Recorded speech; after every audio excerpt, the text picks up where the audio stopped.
Hello, my friend. Today I will tell you another long-forgotten legend. Close your eyes and let the magic transport you to Middle-earth. Our journey begins.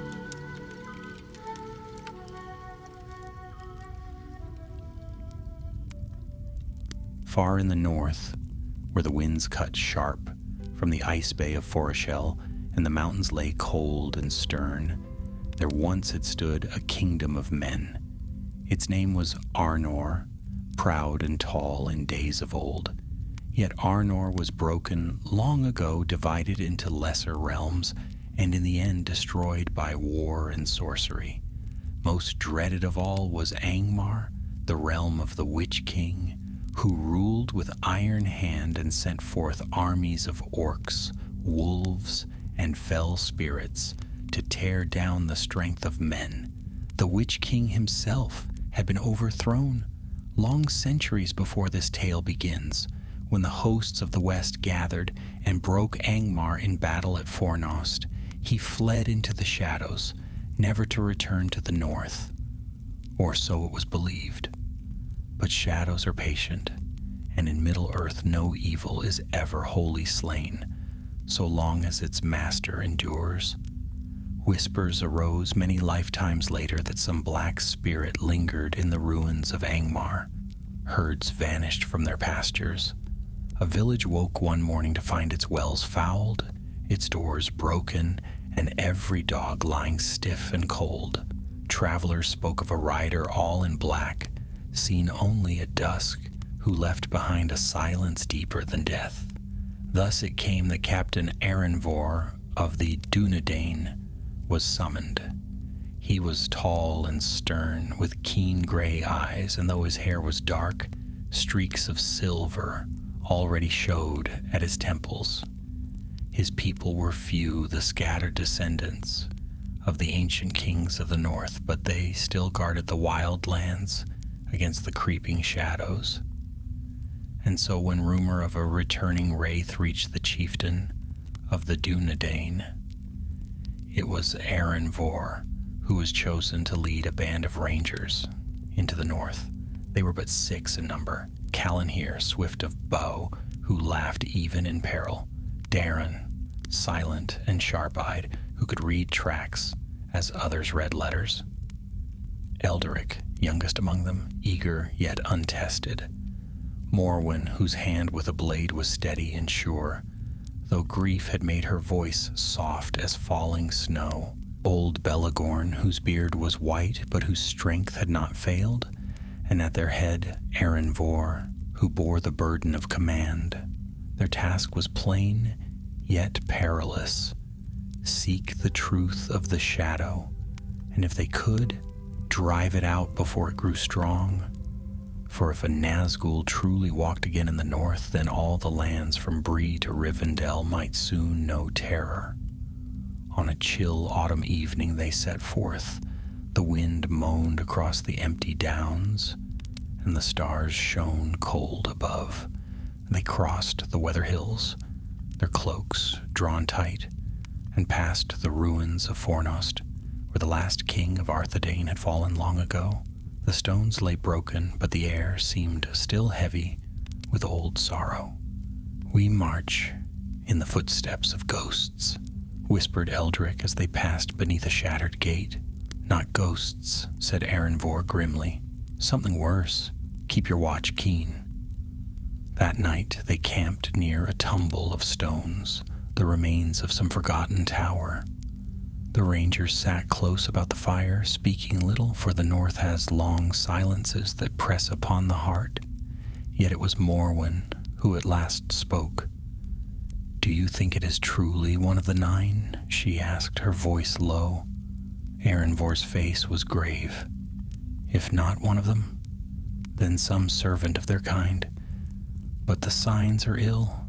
I fear that the Wraith who once ruled here is not wholly gone." The fire flickered, and in its light each face seemed older, shadowed by the thought of the 9. For the Nazgûl were not merely foes of flesh and steel. They were the ring wraiths once kings of men, now bound utterly to the will of Sauron.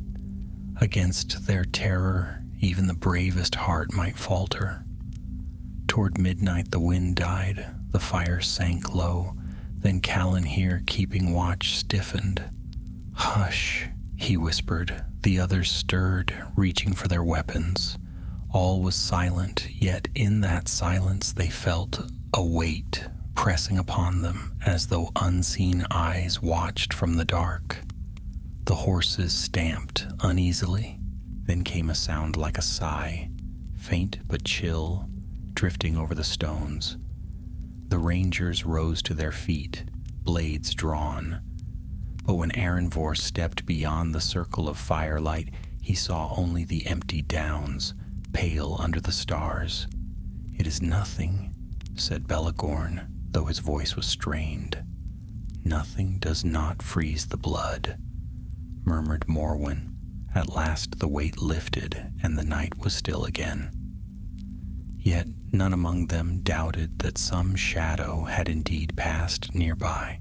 They spoke no more, but each lay wakeful, listening until dawn broke gray and weary over the hills. So began their journey into the haunted north, and little did they know, the Black Rider had already marked their coming. The rangers pressed northward with the rising sun, though the warmth of morning did little to ease the unease that clung to their company. The strange heaviness of the night lingered, as though it had sunk into their very bones. Yet Erenvor kept his eyes ahead, and his men followed, for such was the way of the Dunedain. Quiet endurance, never turning aside while duty remained undone. They crossed lonely stretches of heather and rock, where the wind whistled in low voices, as though the land itself remembered its wounds. Here and there, broken stones jutted from the earth, the ruins of farmsteads, towers, and walls, long abandoned. Once these downs had been filled with life and laughter, but now only the cry of crows remained. Elderic, the youngest, could not keep from glancing often at those ruins, and more than once he thought he glimpsed movement among them. Yet whenever he pointed it out, Darren would shake his head. "Not orcs," the tracker said curtly. "Not yet. Only shadows. But where shadows gather, others soon follow." It was late that evening when they reached a small village on the edge of the wild, a handful of huts huddled together near a stream, their thatched roofs bent and weary. Smoke rose from only 2 chimneys. The rest stood silent. "Too silent," murmured Morwen. As they entered the village, they found doors broken and windows shattered. A cart lay overturned in the mud, and tools were scattered as though dropped in haste. No children played, no dogs barked. The only sound was the groan of a shutter banging loosely in the wind. "Erenvor," said Belegorn, his voice grim, "this place is forsaken." But Erenvor raised a hand. "Not holy. Look."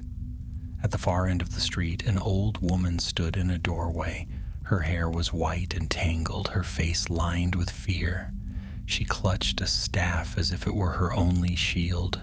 The rangers approached slowly, their hands empty of weapons. Erenvor bowed his head in respect. "Lady," he said gently, "we mean you no harm. We are rangers of the north, come to seek the cause of the shadow that troubles these lands. Tell us what has happened here." The woman's eyes darted from face to face, searching for deceit. At last she spoke, her voice a whisper. "He came, riding in black. We heard the hoofbeats first, heavy and slow, though no horse could be seen in the dark. Then he was upon us, tall, cloaked, his face hidden. When he passed, the air grew cold, and all light seemed to die. He spoke no word, but every man who met his gaze dropped to his knees in terror. The dogs wailed and fell dead. My son," Her voice broke and she covered her mouth with her hand. My son has not risen since. He lies inside, breathing but cold as stone. Morwen stepped forward. May I see him? The old woman hesitated, then led them inside. There on a narrow bed, a young man lay motionless. His eyes were open, staring at nothing. His lips moved faintly, though no sound came forth. His skin was pale, his breath shallow. Wraith sickness, muttered Belegorn. I have seen it once before. Aye, said Aranvor, his jaw tight. No sword wound causes this. It is the mark of the Nine. At those words, dread filled the room. Elderic took a step back, his face pale. Callanhir frowned and muttered a curse under his breath. Morwen laid her hand gently on the young man's brow, but even she could feel the icy weight that lingered upon him. Can he be healed? The old woman asked, her eyes desperate. Aranvor bowed his head. Only by the wisdom of the elves, or by the hand of one who knows the art of kings, we cannot heal him, but we may yet drive away the shadow that struck him. The woman wept softly, and the rangers departed with heavy hearts. As they left the village, Callanhir spoke what they all feared.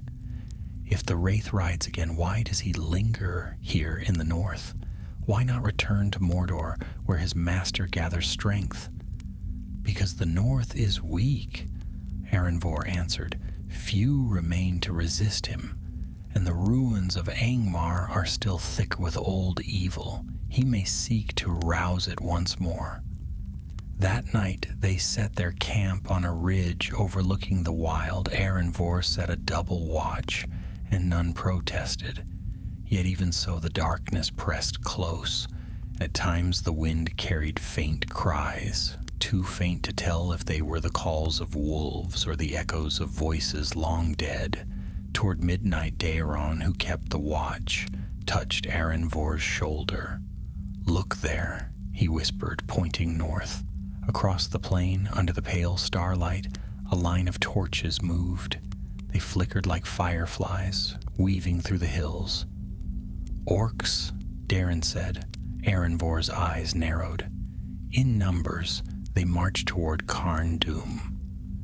The name struck them all like a blow. Carn Dûm, the dread fortress of Angmar, where the Witch King had ruled in his day. Long abandoned, it yet stood, its jagged towers black against the mountains. If orcs gathered there once more, the north was in greater peril than any had guessed. At dawn, the rangers followed the trail. They moved swiftly, silent as shadows, though Elderic's heart thudded in his chest with each step. He had trained for years among the Dúnedain, but this was no training ground. It was a hunt for an enemy that could not be slain by ordinary steel. By midday, they came upon a ravine where orcs had camped.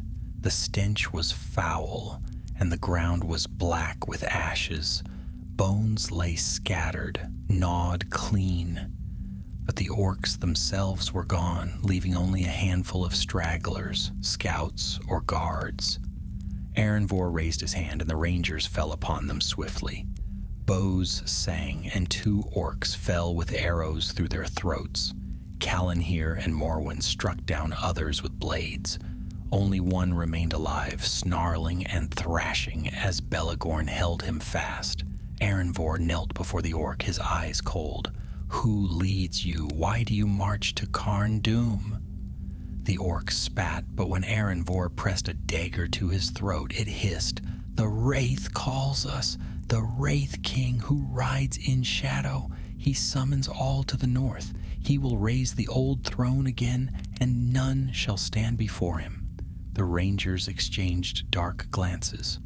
Which Wraith? Demanded Aranvor. The orc's yellow eyes gleamed with madness. The one who ruled before the master of Angmar. He walks again. Before they could question him further, the orc twisted suddenly and bit deep into his own tongue. Blood choked his throat, and he died with a ghastly grin. Silence fell. At last Arinvor rose, his face grim. "It is as I feared. A Nazgûl stirs in the north, and if he gathers strength, all the lands of Eriador may fall." The others looked to him, waiting. "We must not turn back," he said. "We go on to Carn Dûm. There we will face the Wraith or die." The wind moaned through the ravine, carrying with it a faint, distant cry. None could say whether it was the howl of wolves or the laughter of something far more terrible. The road to Carn Dûm was not a road at all, but a path of broken earth that wound through valleys as bleak as sorrow itself. Few living things stirred in that land. Ravens wheeled overhead, their cries harsh and hollow, and in the distance the mountains of Angmar rose like jagged teeth, their summits crowned with ice. For 3 days the rangers traveled north, their boots sinking into the mire of old battlefields where the grass grew sickly and twisted. Here the soil was stained with ancient blood. Elderic, walking at the rear, found himself shivering often, though the weather was not colder than the lands they had left behind. He felt as if unseen hands reached from the earth to clutch at his heels. It was on the second evening that they came upon a cairn of stones carefully set. Belagorn knelt, brushing moss away, and frowned. "These are not the works of orcs," he said. "This was laid by men long ago." Arinvor studied the cairn. Carved into the topmost stone was a star, the mark of the Dúnedain. "Our forefathers buried one of their own here," he said softly. "A ranger, fallen in the wars against Angmar." The company stood in silence for a moment. Then Morwen drew a small sprig of evergreen from her pouch and laid it upon the cairn. "May he rest more peacefully than we," she whispered. They pressed on, but the sight of that lonely grave weighed heavily on them. Each ranger knew the same fate might await them before their task was done. On the third night, they found shelter in the ruins of an old watchtower. Its stones were blackened by fire, and half the wall had fallen, but the hearth remained. They built a small fire, daring not too much light, and sat close together. Callan here tried to lift the gloom with jest. "At least the orcs left us a roof of sorts," he said, pointing up at the jagged stones that leaned together like crooked teeth. But Darren shook his head. "Orcs did not build this. They do not waste fire on stone. This tower was destroyed by darker hands." His words silenced the laughter, and they ate in uneasy quiet. When the fire sank low, Elderic asked the question that had been burning in his mind. "Arinvor," he said, "if it truly is a Nazgûl, how can we hope to face him? Steel cannot slay what is already dead. We are but 6, and they are 9, and even 1 is more than we can endure." Arinvor's gaze was steady. "We are not here to slay him. That is beyond us, but we can learn his strength, discover his purpose, and if we are bold, strike a blow to hinder him. Fire and light can drive back such a foe, though only for a time, and the ruins of Carn Dûm may yet yield weapons other than steel. There were wards and secrets laid there long ago. Perhaps some may still be found." His calm steadied them, though the fear in their hearts did not vanish. For the Nazgûl were terror made flesh, and even to speak of resisting them seemed like defiance of the grave. That night, Morwen took the first watch. She stood among the broken stones, her cloak drawn tight, her eyes searching the dark. The wind carried a strange sound, faint and hollow, like a horn blown in the far distance. She stiffened, listening, but no second call came. Only the moaning of the wind through the tower. Still she did not take her hand from the hilt of her sword until dawn. By the next day, the land began to change. The hills grew steeper, and black stones thrust up from the ground like bones. The air grew colder, the sky more heavy, though no storm brewed. It was Daeron who found the first clear sign of their enemy. In a narrow pass, he stooped over the earth and touched the dirt with his fingers. "Tracks," he murmured. "Many feet, orcs, perhaps 20 or more, passing north not 2 days past." Aranvor crouched beside him. "And here, larger prints. Wolves, at least 3. They travel together." "Not wolves," said Morwen softly. "Wargs." A chill passed through the company at the word. They pressed on more cautiously, their eyes and ears strained for the faintest sign of pursuit. At midday, the sound of water reached them, and they came to a narrow stream tumbling down from the mountains. They drank quickly, filling their flasks, for they did not know when next they would find water. It was then, as they rested, that Elderic's gaze strayed to the far bank. His breath caught. "Look," he whispered. There, half hidden by brush, lay a corpse. An orc, its body twisted and broken, its armor rent. But worse than the sight of its death was the look upon its face. Its mouth gaped wide, its eyes bulged in terror. "Slain by no blade of men," said Belagorn grimly. "This one died of fear." Aranvor's eyes darkened. "He walks here, the Wraith himself." They crossed the stream in silence, moving swiftly now, for dread pressed on their heels. The very land seemed to darken as they drew nearer to the mountains. By nightfall, they glimpsed it at last. Carn Dûm. The fortress rose black against the sky, its towers jagged and broken, yet still crowned with cruel battlements. Its walls, though shattered, loomed vast. At its heart was a great gate, iron and half fallen, but still forbidding. Smoke curled faintly from within, and in the still air came the sound of faint chanting, low, harsh voices that rose and fell like the beating of drums. The rangers crouched among the rocks, gazing upon that dread sight. Elderic's hands shook. "So many," he whispered. "Too many. We cannot enter." Aranvor's eyes were hard as flint. "We will enter," he said. "Not by the gate, but by stealth. The fortress is vast. In its ruins there will be ways unseen. We must find them." They withdrew into the shadows to plan. But as they turned, a cry broke the night, a long, piercing wail that froze the blood in their veins. It was no wolf, no man, but the cry of a ring wraith rising from the depths of Carn Dûm. Elderic fell to his knees, clutching his ears. Calanhir staggered back, pale as death.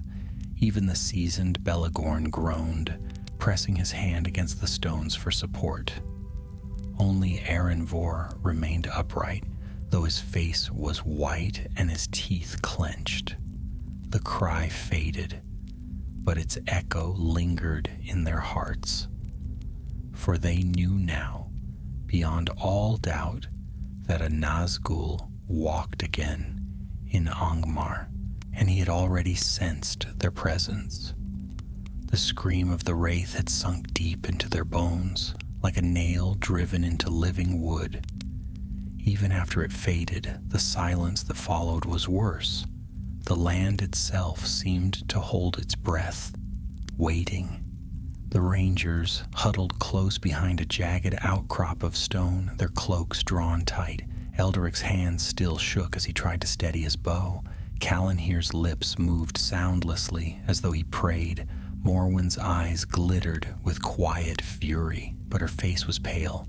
Only Aranvor broke the silence. His voice was calm, though edged with steel. "He knows we are here," he said, "but he does not yet know where. That cry was to test us, to weaken our hearts. We must hold fast. If we falter now, our journey is wasted." Belagorn spat into the dust. "I have fought orcs and trolls, but never yet a Nazgûl face to face. I tell you, Captain, if the 9 walk again in this land, then doom has already fallen. Not while we still have strength, Erenvor answered. We are not here to slay him, only to hinder. If we can delay his rise, if we can send word to the chieftain and the wise, then hope remains. Daron, ever watchful, lifted his head. The fortress will not lie unguarded, he murmured, but there must be ways in. Old tunnels, hidden posterns. Carndum was a nest of evil, but men fought here once. They knew secret paths. If we search carefully, we may find one. Erenvor nodded. Then that is our course. Tonight we watch, tomorrow we move. They did not light a fire, for even the smallest flame might betray them. Their rangers wrapped themselves in their cloaks and lay among the rocks. Sleep came fitfully, broken by the distant sound of drums from within the fortress, and, worse still, by the memory of that inhuman cry. At dawn, they rose, stiff and weary, and began their search. Skirting wide around the main gate, they moved along the slopes, keeping to the shadows of broken cliffs. The walls of Carndum loomed high above, jagged as if they had been torn by claws of iron. Hours passed. They saw no orcs, but the land itself seemed watchful. Once, as they crossed a narrow gully, Eldrick stumbled upon bones half buried in the dirt. Human bones, long dead, with a rusted helm still upon the skull. "Do not linger," said Morwen, pulling him on. "The dead will not aid us." By midday they reached the northern side of the fortress, where the cliffs rose steep and sheer. Here the walls of Carndum joined the rock itself, as though fortress and mountain had grown together. It was a place grim and silent, and no patrols were in sight. Daron knelt among the stones, running his hands over the ground. At last he spoke. "Here, look." The rangers gathered. Hidden among the rocks was a dark opening, half choked with rubble. It was little more than a crack, but it ran deep into the cliff. "A postern door," Belegorn said softly. "Collapsed long ago, but the tunnel may still be sound." Erenvor peered into the darkness. Cold air drifted out, carrying with it a faint stench of rot. "This is our way," he said, "but we must go carefully. There will be no light save what we carry, and within these walls, shadows serve the enemy." They entered one by one, their torches casting narrow beams against the stone. The tunnel was cramped and low, forcing them to stoop. Dust hung heavy in the air, and the walls were slick with damp. Their footsteps echoed, though they tried to tread softly. After some minutes, the passage widened. The torches revealed carvings upon the stone, crude shapes of snarling faces, twisted forms of beasts and men. Eldrick shivered. "Orc work," said Callanhear grimly. "They marked their lairs with these like wolves marking a den." They pressed on, the tunnel winding upward. At last they reached a heavy iron door, half broken and hanging on rusted hinges. Erenvor pushed it open and they stepped into a wide chamber. The room was filled with debris, fallen beams, shattered stone, the remnants of old weapons. Dust lay thick, and cobwebs draped the corners like funeral cloths, but the air was colder here, and the silence deeper. "Too quiet," murmured Morwen. Before Erenvor could answer, a sound stirred. From the far shadows came a scraping like claws on stone, then another closer. The rangers raised their weapons, torches flickering wildly. Shapes moved in the dark, small at first, then larger. Eyes gleamed, yellow and cruel. "Orcs," hissed Daron. From the shadows they poured, half a dozen at first, then more, their blades glinting. The chamber filled with snarls and shrieks. "Hold them!" Erenvor cried. The rangers closed ranks. Callanhear's bow sang. an arrow striking the first orc through the throat. Morwen's sword flashed, cutting down another. Belagorn roared, his blade sweeping wide, felling two at once. But more came. They clambered over the debris, howling, their numbers swelling. Eldaric loosed arrows until his quiver was nearly empty, then drew his sword with trembling hands. The clash of steel filled the chamber, the air thick with smoke and blood. Aranvor fought at the front, his blade swift and sure, cutting down any who dared come near. Yet even as they fought, a deeper dread grew, for above the noise of battle came a new sound, a low hiss like a serpent's breath.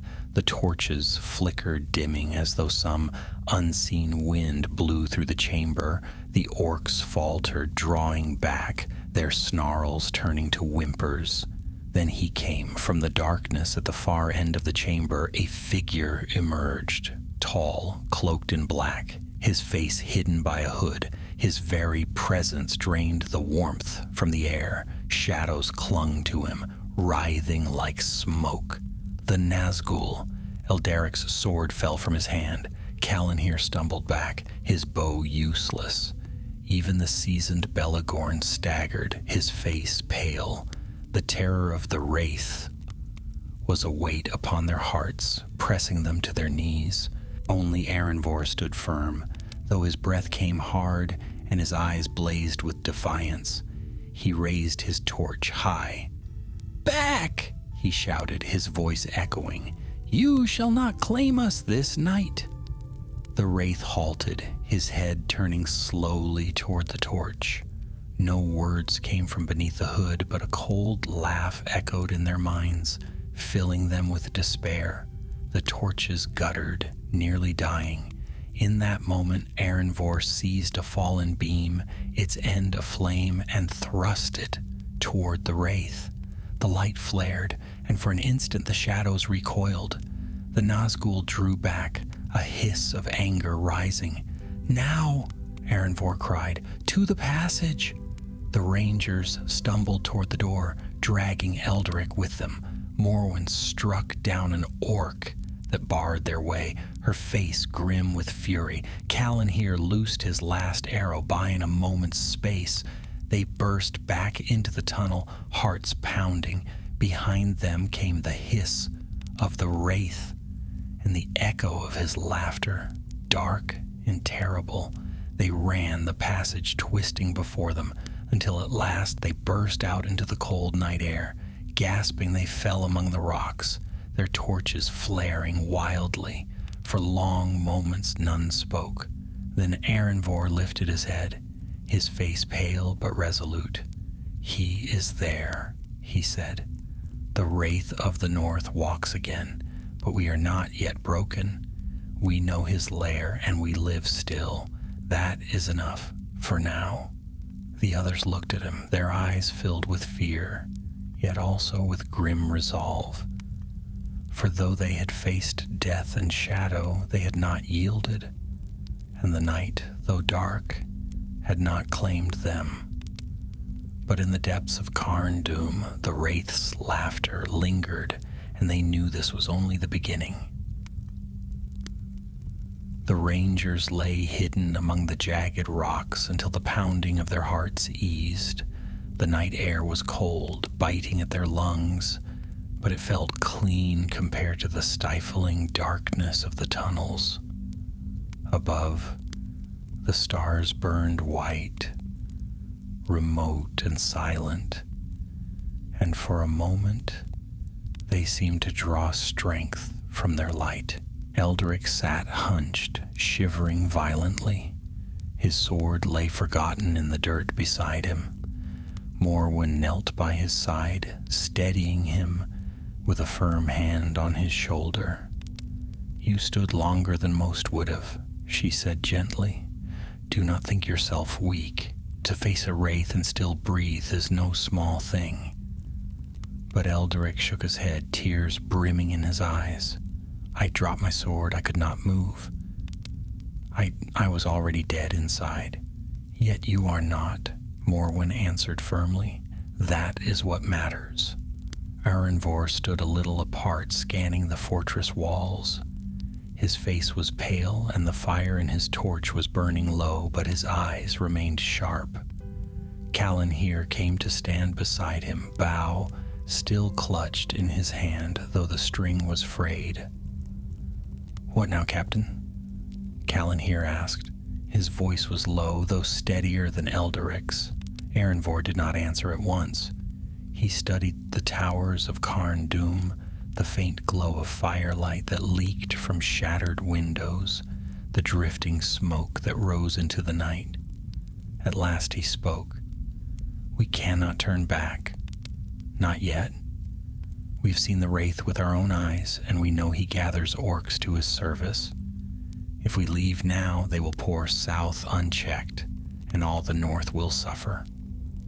Belegorn snorted, tugging at his beard. "Aye, but if we stay, we may not live to tell what we have seen. What use is knowledge if none survive to carry it?" "Some must," Arenvor said. "At least one of us must return to the chieftain. But before that, we must strike some blow, however small. Something to hinder the Wraith's plans, to remind him that the north is not his to claim freely." Darren, crouched low with his keen eyes fixed on the fortress, spoke at last. "I saw fires within, more than orcs need. They are forging weapons, I would swear it. If we could destroy those forges, it would cripple his strength." "A bold thought," said Callan here, a grim smile tugging at his lips. "I like it. Fire for fire. If the Nazgûl wishes to arm his horde, let us steal his teeth." Belegorn grunted. "And how do you propose we enter again? We barely escaped with our skins." "There must be more than one way," Daron said. "The tunnels under Carn Dûm are like a spider's web. Some will lead to the forges. If we watch and follow the orcs, they will show us." Arenvor considered this, then nodded. "Very well, we strike the forges, with fire and ruin, and then, if any of us live, we flee south to bear word of what we have seen. That will be our task."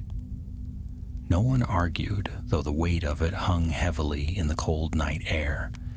They rested in turns until the first light of dawn, though sleep was restless and broken. When the sun rose pale above the mountains, they moved again, circling farther east to find a vantage point overlooking the valley below the fortress. It was as Daron had said. Columns of smoke rose from the lower halls, and lines of orcs carried fuel and weapons in and out of the gates. The clanging of hammers echoed faintly, carried on the wind. Arenvor's jaw tightened.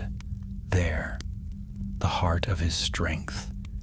If we can strike there, we may yet weaken him. For 2 days they watched, hidden among the crags. They studied the patterns of the orcs, the guards at the gates, the changing of watches, the movements of supply wagons. Daron noted every detail, tracing paths on the ground with his finger. "Here," he said at last, pointing to a narrow crevice that wound into the side of the mountain. "The orcs use it to bring wood and coal to the forges. It is less guarded, for they do not expect enemies to come from this side. If we follow that path, we may enter unseen." Arenvor nodded. "Then that is our road. But fate is seldom kind." On the evening they prepared to move. As they gathered their few supplies, a sound reached them, the low growl of wolves. Elderic froze, his eyes wide. From the rocks above, dark shapes slunk into view, wargs, their eyes burning with cruel fire, their fangs bared. "Ambush!" Belegorn roared, drawing his blade. The beasts leapt. The rangers scattered, blades flashing, arrows loosed in haste. Callan here shot one through the eye, and it fell thrashing, but another barreled into him, knocking him flat. Morwen's sword struck deep into its flank, and it rolled aside, snarling. Elderic swung wildly, barely fending off the snapping maw. He stumbled, and the warg lunged again, but Belagorn was there, cleaving its skull with a mighty stroke. The fight was short, but fierce. When it ended, 3 wargs lay dead among the rocks, and the rangers stood panting, their cloaks torn and their arms bloodied. "They were sent," Erenvor said grimly, wiping his blade. "The Wraith hunts us already." "Then we have no time to waste," Morwen said. She bound a gash on her arm, her face set. "We strike tonight." So it was decided. When darkness fell, the rangers crept down the hidden path Daron had marked. The crevice was narrow, forcing them to move single file, and the stench of smoke grew thicker as they descended. Soon, the glow of firelight flickered ahead. They came at last to a cavernous hall, its walls black with soot. Great furnaces roared, their flames fed by orcs who hauled coal and wood in endless streams. The air was thick with the reek of iron and burning flesh. Weapons lay piled in heaps, swords, axes, cruel spears. The rangers crouched in the shadows, taking in the sight. "So many," Elderic whispered, his voice trembling. "Enough to drown the north in blood," Belagorn muttered. Erenvor's eyes narrowed. "Then we burn them all." They crept along the wall, moving from shadow to shadow. At the far end of the hall stood a great store of oil and pitch, stacked high in barrels. Daron's eyes gleamed. "There," he said, "one spark, and the whole hall will be aflame." Erenvor nodded. "Callan here, Elderic. Set your arrows to flame. Morwen, Belagorn, guard the path. Daron and I will set the charges." They moved quickly, hearts pounding. Callan here struck flint to steel, lighting cloth-wrapped arrows. Elderic followed, though his hands trembled. Erenvor and Daron crept to the barrels, pulling free what coverings they could. The smell of pitch was strong, choking. Then the moment came. Callan here loosed the first arrow. It arched high, trailing fire, and struck the nearest barrel. For an instant, nothing happened. Then flame burst forth with a roar. Leaping from barrel to barrel, the hall exploded in light and fire. Orcs screamed, dropping their tools, scattering in panic. Flames spread with terrifying speed, devouring wood, oil, and weapons alike. "Now!" Erenvor shouted. "To the tunnel!" They ran. The roar of fire behind them, the cries of orcs echoing through the hall. The heat pressed at their backs, and smoke filled their lungs. But as they reached the tunnel mouth, a new sound rose, a hiss like iron scraping stone, and a voice that cut into their minds like knives. "You dare." The Nazgûl stood at the far end of the hall, black against the flames. His cloak did not burn, though fire raged around him. His presence smothered the air, turning heat to ice. The rangers faltered, terror gripping them. Elderic staggered, his bow slipping from his grasp. Callan here's breath caught, his face pale as ash. Erenvor forced himself forward, gripping his torch. "Run!" he cried to the others. "I will hold him!" But even as he raised the flame, the Wraith's laughter filled the hall, terrible and cold, echoing over the roar of the fire. The hall blazed like a furnace, flames licking the walls and curling up into the rafters. The air was thick with smoke, and the roar of the fire drowned out all else until the laughter of the Wraith rang out. It was cold and cruel, cutting through the inferno as easily as a blade cuts cloth. The rangers faltered. Elderic stumbled back, clutching at the wall, his face white with terror. Callan here's bow shook in his hands, the firelight glinting on his sweat. Even Belagorn, who had fought for longer than any of them, shuddered, his teeth bared in a grimace of dread. The Nazgûl stepped forward, unhurried, as though the fire meant nothing. His cloak flowed like liquid shadow, untouched by flame.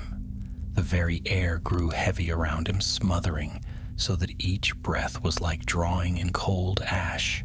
"You dare!" the Wraith hissed, though his lips did not move. The voice entered their minds, scraping like iron across glass. "You dare to defy me in my hall, to spoil my work, to steal the weapons of my war. You will beg for death before the end."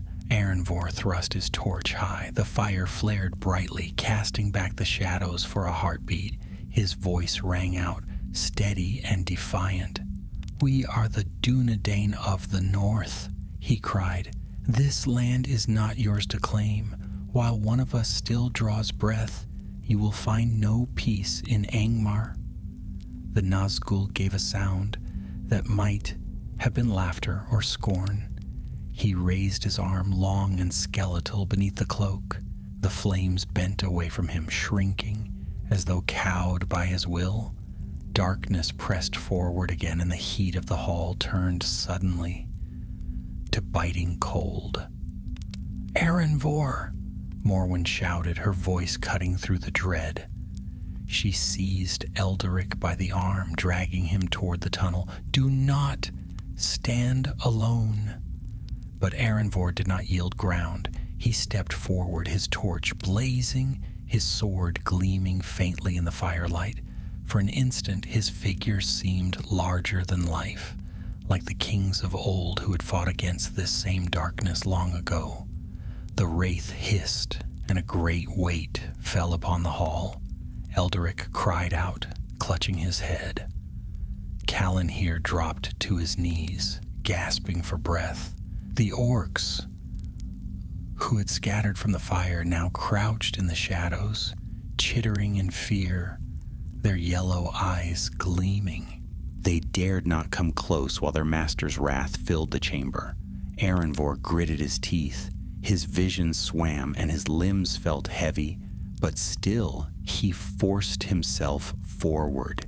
He slashed his torch through the air, sparks flying. "Back to the tunnel," he roared. "Go, now!" Darren, his eyes wide with terror, but his wits still keen, seized Callan here and pulled him to his feet. Belegorn pushed Elderic ahead, half dragging him. Morwen covered their retreat, her blade ready though her face was pale as snow. Still Erenvor stood before the Wraith, holding him at bay with fire and sheer defiance. But the Nazgûl was not so easily driven back. He raised both arms now, and from the depths of his cloak came a black wind, shrieking and cold. It rushed through the hall, snuffing torches, scattering sparks. The fire roared higher, yet its light dimmed, as though swallowed by shadow. Erenvor staggered under the force of it. His torch flickered, guttered. In that instant, the Wraith glided closer, and the weight of his presence pressed down like a mountain.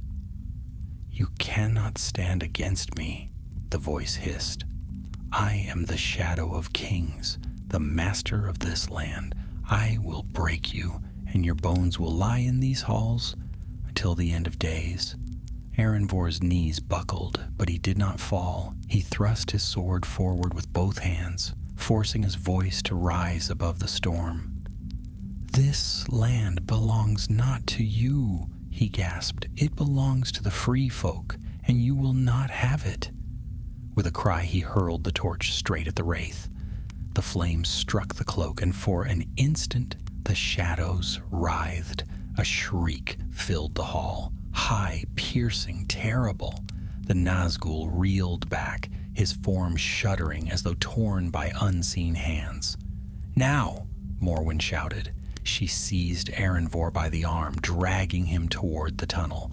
The others, half blinded by smoke, reached out to pull him through. Together they stumbled into the narrow passage. The roar of the fire followed them, and behind it came the hiss of the Wraith, his voice like a storm in their minds. "You cannot escape. I will find you. I will hunt you to the ends of the earth." The tunnel shook as though struck by a great blow. Dust fell from the ceiling and stones cracked. The Rangers ran, their torches guttering in the choking air. Elderic tripped, but Belegorn caught him, hauling him up without slowing. Calanhir coughed, nearly choking, but Darin dragged him onward. At last they burst out into the open air. The night was wild, the wind howling across the rocks, but to breathe, it felt like life itself. They stumbled away from the tunnel mouth just as a burst of flame and smoke belched outward, the forges collapsing in ruin. The Rangers collapsed among the rocks, gasping for breath. For long moments none spoke, their hearts still racing, their bodies trembling with fear and exhaustion. At last, Calanhir let out a ragged laugh, though it was tinged with hysteria. "By the valor, we live, we live." Barely, Belegorn grunted, his face grim. "And the Wraith lives also. We struck him, aye, but not enough. He will come for us now with all his fury." Erenvor lay back on the cold ground, his chest heaving. His eyes burned with exhaustion, but also with grim satisfaction. "We have bought time," he said hoarsely. "The forges are destroyed. His strength is hindered. That is victory enough for now." Morwen knelt beside him, binding a gash on his arm. "And what now?" she asked. Erenvor turned his gaze south toward the long road that stretched away from the mountains. "Now we flee. We must carry word to the chieftain. The north must be warned. The Wraith has returned, and he will not rest until all bow before him." The others followed his gaze, and silence fell. They had faced the terror of Carndum and survived, but the shadow still loomed. The Wraith had seen them, marked them. His voice still echoed in their minds.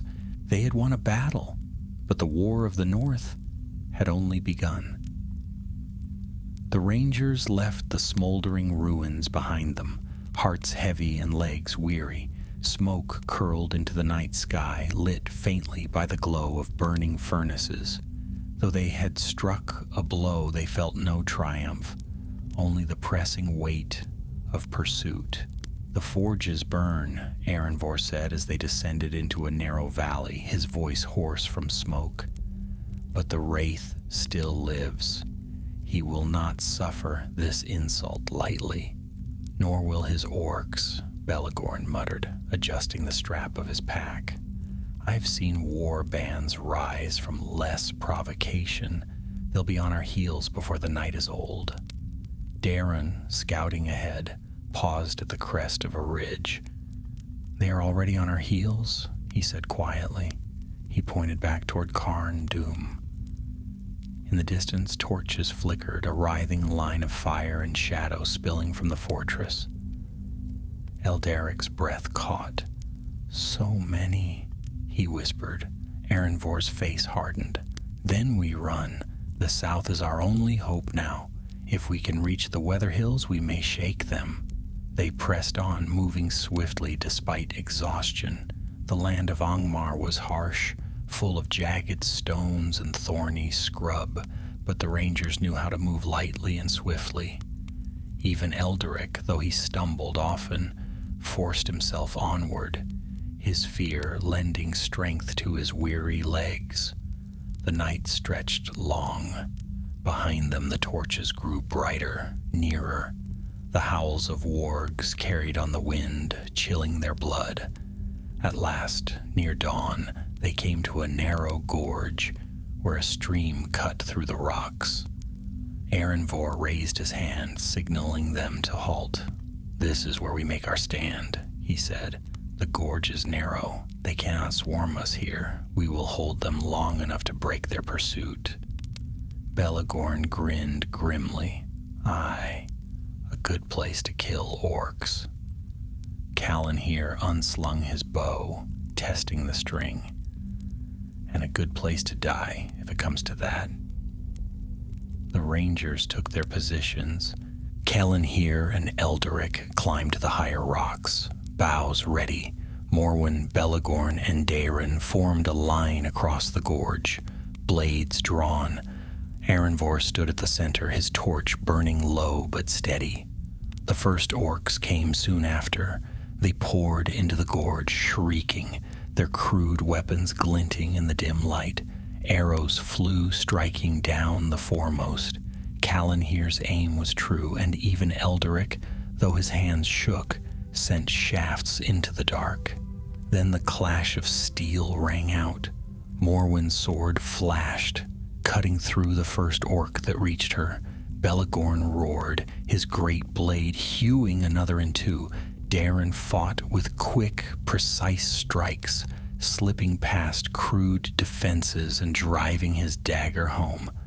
Aranvor held the center, his sword steady, his torch casting flickering light that seemed to drive the orcs back. Wherever the flame touched, they recoiled, snarling. But for every orc that fell, two more pressed forward. The gorge echoed with their cries, their bodies piling in the stream, the water running black. "They do not tire," Elderic cried from above, loosing another arrow. "They are driven," Aranvor shouted back. "The Wraith drives them." As if to answer, a cold wind swept down the gorge. The torches flickered, shadows deepened, and from behind the horde of orcs came a sound that froze their hearts. A long, piercing cry, high and terrible. The Nazgûl. Elderic fell to his knees, clutching his ears. Kelenhir gritted his teeth, forcing his hands to hold the bowstring. Morwen staggered, her blade wavering. Even Belegorn, old and battle-hardened, faltered for a heartbeat. Aranvor alone stood firm, though his face was pale. He thrust his torch high, shouting above the din, "Hold fast! Remember Fornost! Remember the North!" The cry of the Wraith echoed again, closer now. The orcs surged forward, with renewed fury, their eyes blazing with madness. The rangers fought desperately, blades flashing, arrows flying. Morwen cut down one, then another, but a third struck her arm. She cried out, stumbling. Belegorn leapt to her side, cleaving the attacker apart. Daerin darted forward, his dagger sinking into an orc's throat, but he barely dodged another's blade. Aranvor's sword swept it aside, saving him. The battle raged on, but still the horde pressed closer, and the cry of the Wraith grew louder. The very air grew heavy, pressing down on their hearts. At last, Aranvor shouted, his voice raw, "We cannot hold here. Fall back." Reluctantly, the rangers broke from the line. Kelenhir loosed his last arrow, felling the nearest pursuer, then scrambled down from the rocks. Elderic followed, pale and trembling. Together they fled down the gorge, the orcs howling behind them. The rangers ran, stumbling over rocks, the stream splashing around their boots. The cries of the orcs echoed close, and above them the voice of the Wraith rang out, terrible and cold. "You cannot flee. I see you. I know you. You are mine." Aranvor's chest burned, his legs heavy, but he forced himself onward. He would not yield, not yet. The gorge opened at last into a wide valley. The rangers stumbled into it, gasping for breath. Behind them the orcs poured from the gorge, their torches blazing. "There," Daerin pointed. Across the valley rose a cluster of ruined walls, the remnants of some ancient outpost. "We can make a stand there." They raced toward the ruins, the ground shaking beneath their boots. The orcs followed, shrieking, their numbers endless. The rangers reached the walls, half fallen and broken, and turned to face the oncoming horde.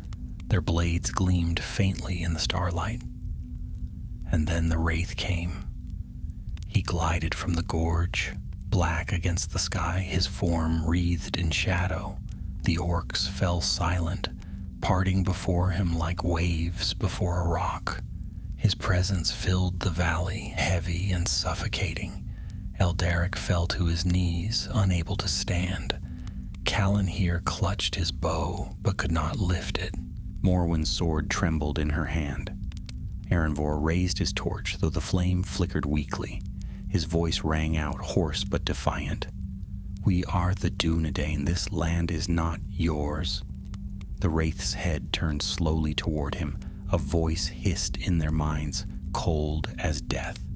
"You are nothing, dust and ash. I will break you, and your names will be forgotten." The shadows deepened, the torch sputtered, and the rangers braced themselves for the end. The Wraith glided forward, slow and terrible, his cloak trailing like smoke across the ground. The orcs knelt as he passed, their heads bowed, their snarls hushed. Only the crackle of the rangers' torches and the faint whisper of the wind broke the silence. The very air seemed to recoil from the Nazgûl. The stars above dimmed. The night grew thick and heavy, as if it wished to hide from its own shadow. Eldaric could not breathe. His lungs burned, but no air came. His vision blurred, and he felt his strength drain away. He clutched the broken stones of the ruin, desperate to anchor himself, but the darkness clawed at his mind. "Why fight?" it whispered. "You are nothing. You cannot stand against him. Lie down and let the cold take you." Morwen staggered, her sword falling from her hand. She dropped to one knee, clutching her chest, her breath ragged. Belegorn's teeth were clenched, his eyes wide with strain, as if he bore some immense weight. Callanhear's bow slipped from his fingers, his hands limp at his sides. Only Erenvor stood upright, though his face was white and his limbs trembled. His torch flickered, shrinking smaller with each heartbeat. The Wraith's voice filled their minds, smooth and cruel, a whisper that cut deeper than any blade. "You are broken reeds in the wind. You are dust upon the earth. I have seen your kind before, kings who thought themselves mighty, warriors who thought themselves brave. They all fell before me. You are less than they, and you will fall faster." The torch guttered. Its flame wavered, dying. Shadows closed in. The ruin seemed to shrink, its stones trembling. Erenvor raised his sword. With his free hand, though his arm shook with the effort, his voice rose, cracked but defiant. "We are the Dunedain," he cried. "We remember the kings who fell and the land they gave their lives to guard. You will not take it while we yet breathe." The Wraith hissed. The air grew colder still, so cold that frost formed on the stones. "Your breath is already mine," the voice whispered.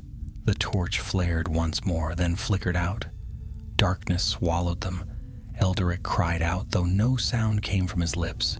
He felt himself sinking, falling into an endless black. All hope fled, but then light. A sudden flame burst into being, bright and fierce. Morwen, gasping, had struck steel to flint with trembling hands, sparking her own torch alight. The fire leapt high, casting back the shadows. The Wraith recoiled, hissing, his form shuddering in the blaze. Erenvor seized the moment. "Now!" he roared. "Strike with fire!" Belegorn, teeth bared, snatched a fallen brand from the ground and swung it in great arcs. Callanhear stumbled to his feet, grabbing another torch, thrusting it forward. Darren hurled a flaming shard of wood, which struck the Wraith's cloak and flared bright before sputtering out. The Nazgûl shrieked, a terrible sound that shook the stones.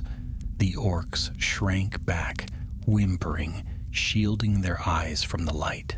Eldaric, his strength flickering like a dying ember, found himself reaching for the flame Morwen held. She thrust it toward him, and he gripped it tight, the heat burning his palm. Yet the fire gave him strength. He staggered forward, holding the torch high. "Back!" he cried, though his voice cracked. "Back into the shadows where you belong." The wraith hissed, retreating a step. His form wavered, flickering like smoke in a high wind. But his voice rang still in their minds. "You cannot banish me. Fire may sting, but it cannot slay. I am eternal. I will hunt you until the end of days." Aranvor's eyes blazed with defiance. "Then hunt us," he said, "but you will not claim us tonight." With that, he thrust his torch forward with all his strength. The flame flared bright, and for an instant it seemed as though the wraith himself was swallowed by fire. The shriek that followed was so piercing that Elderic thought his heart would burst. And then, silence. The wraith was gone. The shadows that had clung to the ruins melted away, leaving only the faint light of the stars. The orcs, leaderless, snarled in confusion. Some fled into the night. Others hesitated, their courage crumbling. "Now!" Aranvor cried. "While they falter!" The rangers surged forward, torches blazing, blades flashing. They drove into the orcs, cutting them down, scattering the rest. Elderic thrust his torch into the snarling face of one, and it shrieked as the flames seared its flesh.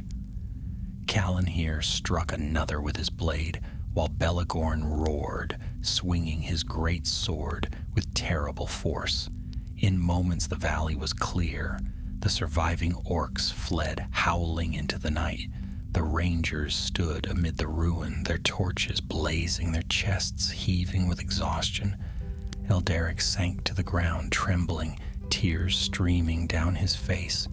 We drove him back," he whispered. "We lived." Morwen knelt beside him, her hand on his shoulder. "Aye," she said softly. "We lived. That is enough." Aranvor stood tall, though his face was pale, and his arm trembled from the weight of his sword. His eyes, however, were steady. He gazed southward, where the dark hills stretched away into the night. "This is no end," he said, "only a respite. The wraith will rise again. But we have struck him, and we still walk free. That is victory enough for tonight." Belegorn wiped blood from his blade, his expression grim. "And tomorrow?" he asked. Aranvor's gaze did not waver. "Tomorrow we run. The south must know. The shadow rises in Angmar, and all the north is in peril." The rangers said nothing more. They stood in silence among the broken stones, the torches flickering in their hands. Above them the stars shone faintly once more, though they seemed distant and cold. For though the wraith was gone, his laughter still echoed in their minds. The valley lay silent after the rout, save for the hiss of dying torches and the crackle of distant flames. The rangers stood among the scattered bodies of orcs, their own breaths harsh and ragged. They had faced the wraith and lived, but no cheer rose from their lips. It was not victory that filled their hearts, only grim relief. Aranvor turned his face to the south. The night air was sharp, and the stars glimmered faintly beyond drifting clouds. His eyes were hard, yet shadowed by weariness. "We cannot linger here," he said at last. "The orcs will gather again, and their master will not rest. We must go, now." Belegorn grunted, wiping blood from his sword on the ragged cloak of a fallen foe. "Aye, Captain, my old bones would gladly lie down and sleep, but better to die on the road than wait here for the wraith's return." Morwen tied a strip of cloth about her wounded arm, her face pale but steady. "If we move quickly, we may reach the southern hills before dawn. There we can find ground more defensible. Darren, crouched at the edge of the ruin, lifted his head sharply. "Not defensible enough," he said. "Look." In the distance, faint torches flickered like fireflies against the horizon. More orcs. Another band sweeping across the valley floor. The pursuit had already begun anew. Elderic, still trembling, clutched his torch tighter. His voice cracked as he whispered, "They'll never stop, will they? Not while the Wraith drives them." "No," Aranvor said grimly. "But if we can outpace them, if we can reach the Weather Hills, the land may shield us. And from there we can make for Bree, or Rivendell. The word must be carried." The company gathered what little they could, torches, blades, the remnants of their strength, and set out once more. They moved swiftly across the broken ground, weaving through gullies and over ridges. Behind them, the cries of orcs carried on the wind, closer with each hour. The night stretched long. Every step felt heavier than the last. Elderic stumbled often, his youth, no shield against exhaustion. Calanhir steadied him more than once, though his own legs shook. Morwen pressed on in silence, her jaw set, though blood still seeped slowly from her bandaged arm. Belegorn leaned on his great sword like a staff, yet his stride remained strong.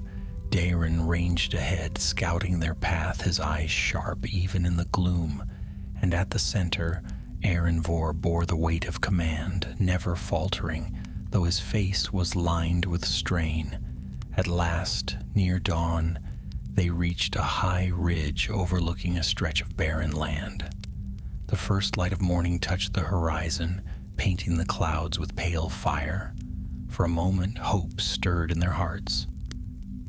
But then came the howls. From the northern slopes poured a pack of wargs, their riders clad in ragged mail spears glinting in the dawn. The beasts moved swift and silent, their eyes burning with cruel fire. "They've cut us off," Elderic gasped. Aranvor's eyes narrowed. "Then we fight and we move. Stay together. Do not let them scatter us."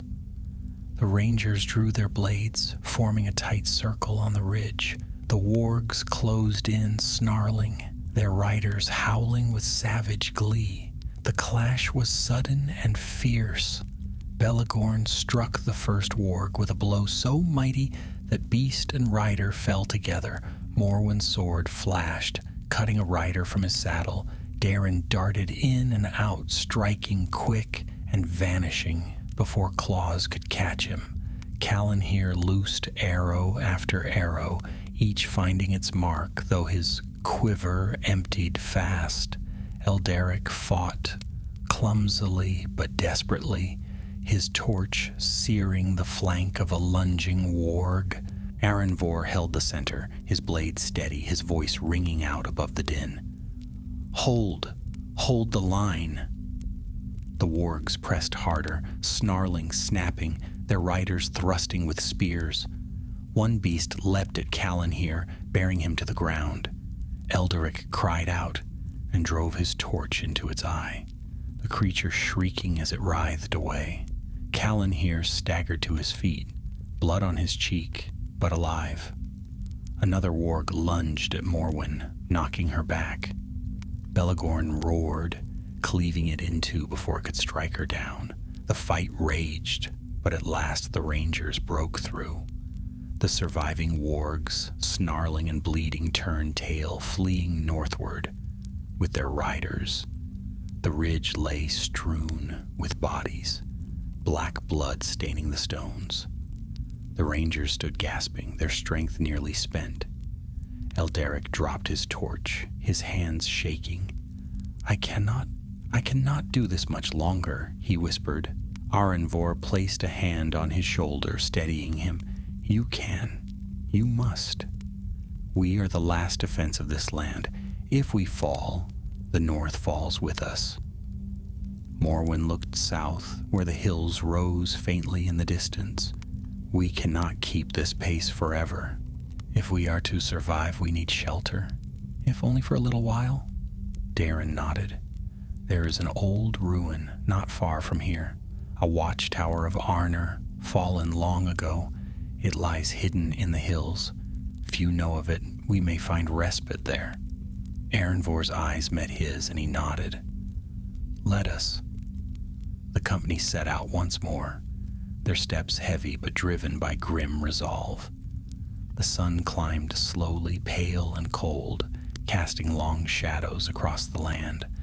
By midday they reached the ruin. It was little more than a broken ring of stone, half buried in the hillside. Its tower collapsed long ago. Yet the walls still offered some shelter, and the place was hidden from the valley below. The rangers entered and sank down among the stones. For the first time in many days, they allowed themselves to rest. Callan here leaned against the wall, his eyes half closed. If I live to see the Shire again, he murmured, I will never leave it. I'll eat and drink and sleep and never lift a bow again. Belegorn gave a rough laugh. You'll grow fat as a hobbit, lad.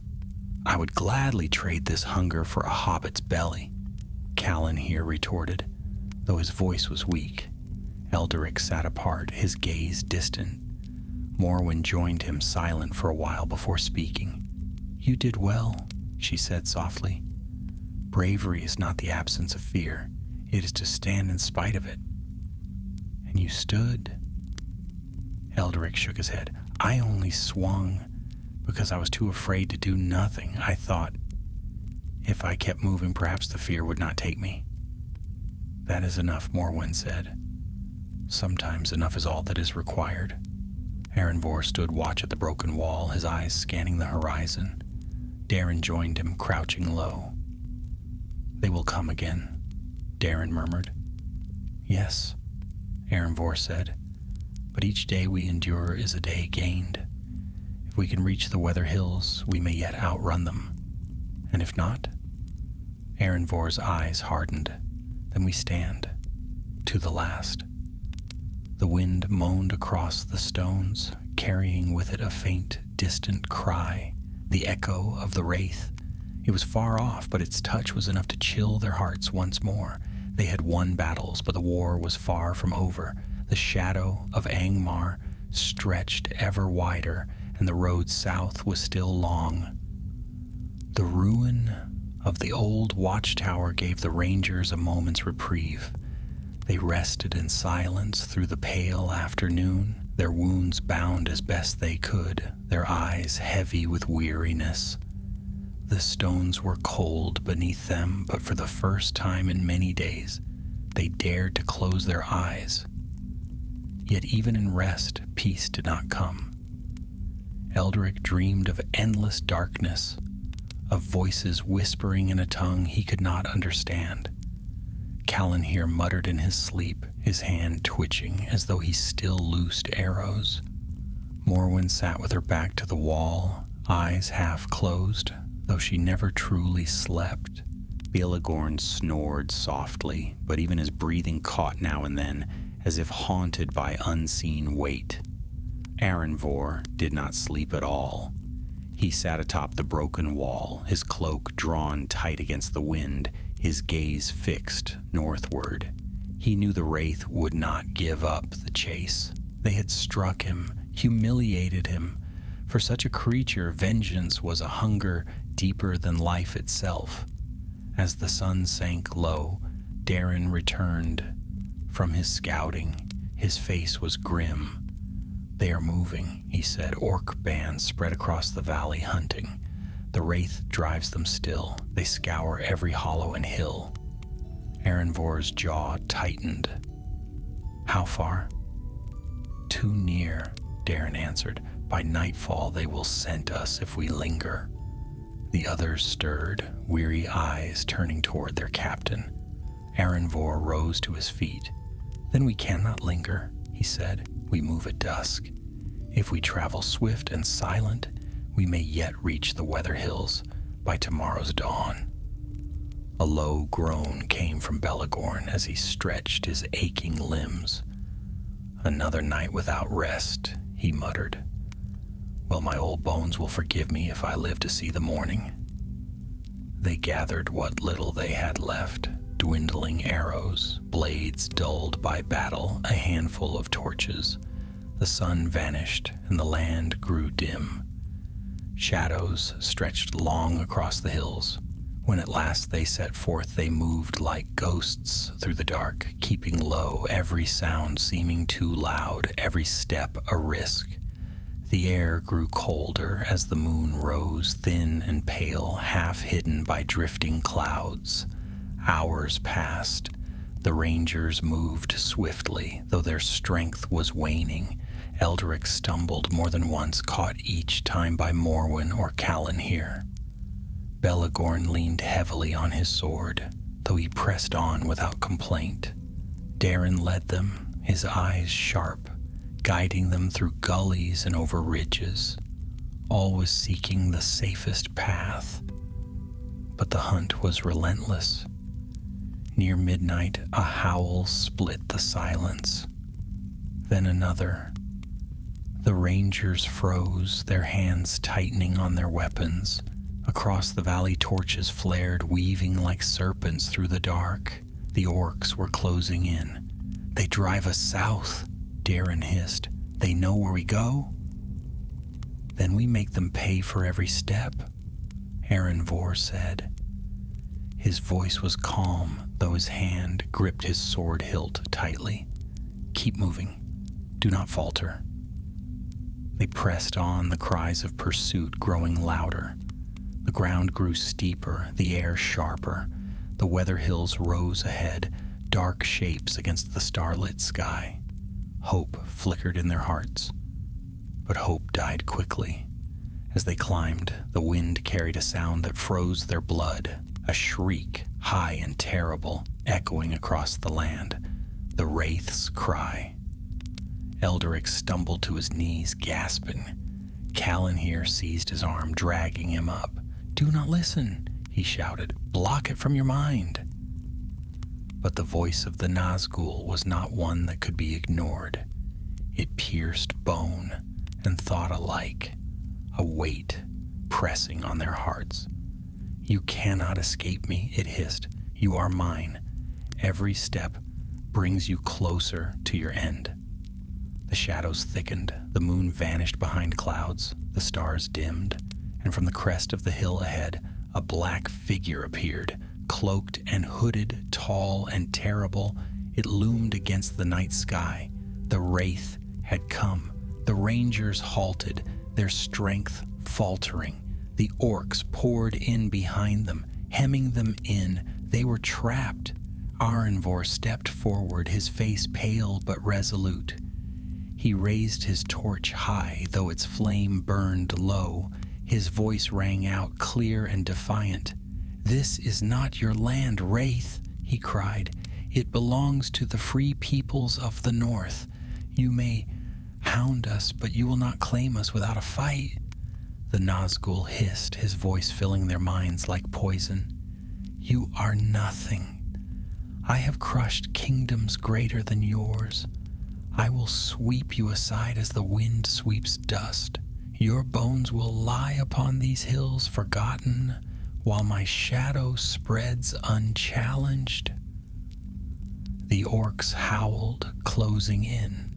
The Wraith raised his hand and the air grew heavy with dread. But the rangers did not yield. Belagorn roared, lifting his sword. "Then let our bones lie fighting," he cried. Callanhear knocked his last arrow, his hands trembling but steady enough. "One shot left," he said through gritted teeth. "Let it fly true." Morwen's eyes gleamed with fierce resolve. "If I fall, I'll take 10 with me," she murmured. Darin's blades flashed in his hands. Better to die in the dark than live under shadow. And Eldrick, pale and trembling, raised his torch high. His voice cracked, but still he shouted, "We are the Dunedain. You will not break us." The wraith shrieked, a sound that shook the very stones. The orcs surged forward. The rangers braced themselves, torches and blades ready, their hearts pounding. The battle for the Weather Hills had begun.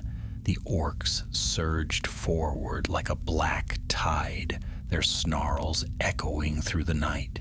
Spears glinted, blades flashed, and the ground shook beneath their charge. At their head loomed the wraith, tall and terrible, his cloak billowing though no wind stirred. His presence was a weight upon the world, a suffocating shadow that pressed against every heart. The rangers stood back to back upon the rocky slope of the Weather Hills, their torches raised, their blades gleaming faintly. The firelight flickered in their weary eyes, but there was no surrender there. They knew this might be their last stand, yet still they stood. "Hold your ground," Erenvor shouted, his voice ringing clear above the din. "For Arnor, for the North." The orcs crashed upon them. Belegorn swung his great sword in a wide arc, cleaving through two at once. Calanhir loosed his last arrow, striking a rider square in the throat before drawing his short blade. Morwen fought with a grim fury, her strikes swift and sure despite her wounds. Daron darted in and out, his knives flashing like quicksilver. Elderic, the youngest, held his torch high, thrusting it at any beast that drew near. His blade shook in his hand, but the fire gave him courage. He burned an orc's face, sending it shrieking back, then drove his sword into another's chest. For the first time, he did not falter. Erenvor stood at the center, his torch blazing, his sword steady. His voice carried over the clash of steel and the cries of the dying. "Drive them back, fire and steel, hold fast." For a moment it seemed they might stand. Orcs fell in droves, driven back by torch and blade. The hillside was strewn with black blood, the bodies of the slain. But then the wraith moved. He glided forward, the air growing colder with each step. The torches dimmed, their flames shrinking.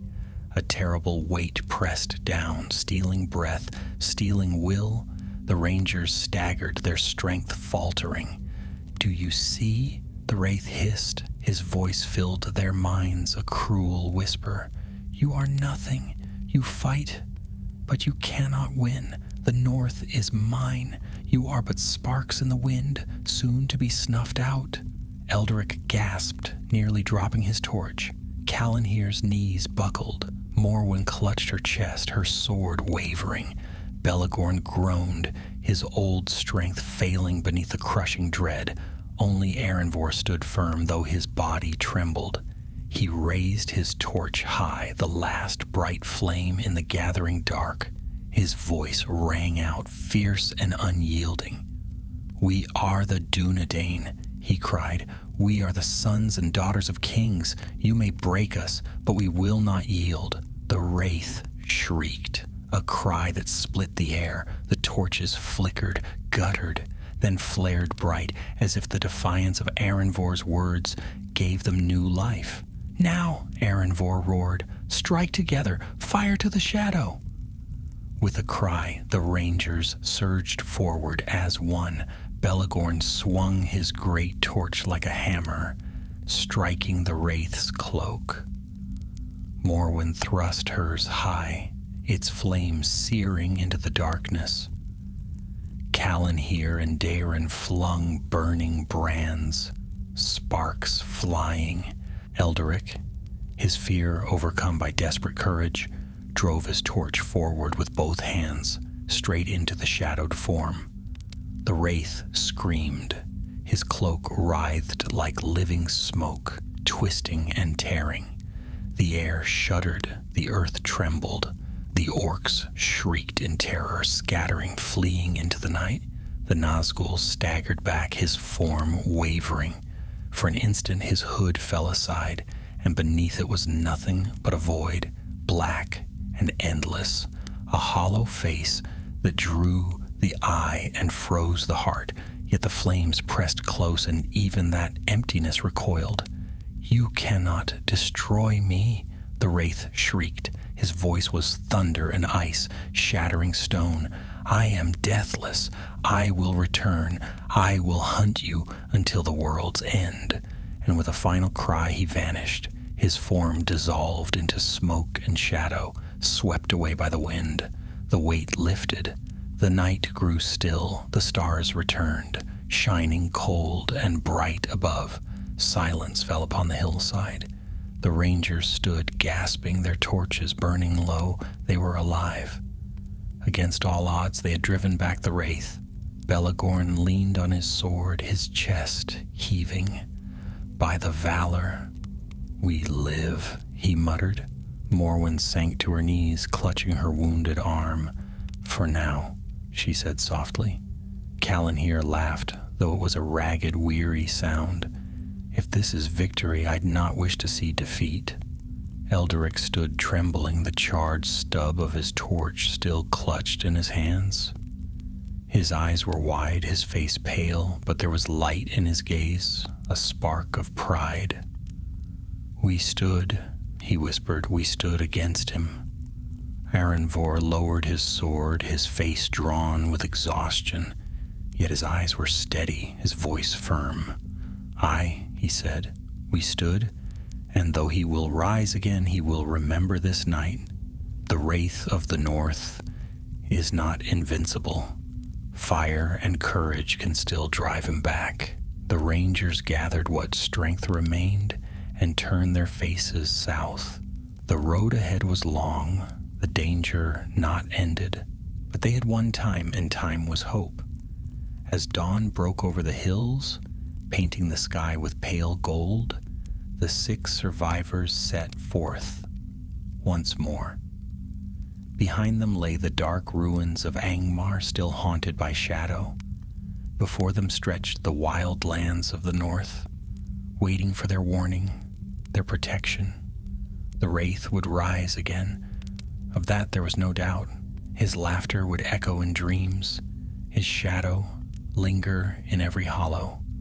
But for this day, the free folk of the north still drew breath. For this day, the light still shone.